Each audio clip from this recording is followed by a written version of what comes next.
আসসালামু আলাইকুম। যে যেখান থেকে দেখছেন সবাইকে শুভেচ্ছা। এটা আমার একটা ব্যক্তিগত অভিজ্ঞতা, একটা ব্যক্তিগত অভিমত। আমাদের সমাজের বিত্তবান, হৃদয়বান সকলেই নিজ নিজ অবস্থানে থেকে আর্তমানবতার সেবা করছেন।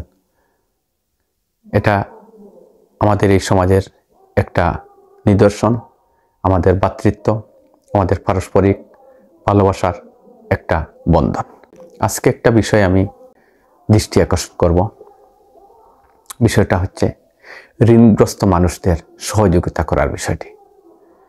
দান অনুদান আপনারা যাই করছেন, আমার একটা বিশেষ রিকোয়েস্ট, আপনার প্রতিবেশী বলুন, আপনার গ্রামের লোক বলুন, আপনার এলাকার বলুন, আপনার জেলার বলুন, বা যে যেখানেই আছেন এবং যার যে যেখানে আছেন, আপনারা আপনাদের নিজ নিজ পরিবারের মানুষ, আত্মীয় স্বজন, গ্রামবাসী, এলাকাবাসী ঋণগ্রস্তদের ব্যাপারে, যারা বিশেষ করে ঋণগ্রস্ত, তারা অনেক কষ্টে আছেন, যে বিষয়টি আমি আপনাদের নজরে আনতে চাই সেটি হচ্ছে ঋণগ্রস্তদের আপনারা একটু সহযোগিতা করবেন।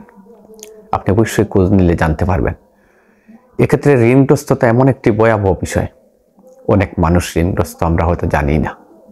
আমরা মূলত অনেকে তাদেরকেই দান খয়রাত করি বা সহযোগিতা করি যারা হাত পাততে পারে বা যারা নিজেদেরকে গরিব অসহায় বলতে পারে।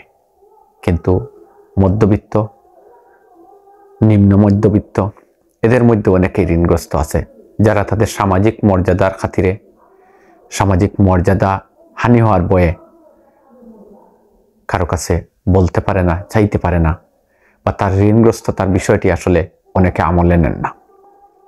আপনারা আপনাদের নিজ নিজ অবস্থানে থেকে সেই সব মানুষদের একটু খোঁজ নেবেন এবং তাদের প্রতি আপনারা একটু সদয় হবেন। আমার প্রত্যাশা থাকবে আপনারা অন্ততপক্ষে আপনাদের নিজেদের পরিবারের প্রতিবেশী, গ্রামবাসী, এলাকাবাসীর যারা ঋণগ্রস্ত, তাদের জন্য সুদৃষ্টি দিবেন। সবাই ভালো থাকবেন, নিরাপদে থাকবেন।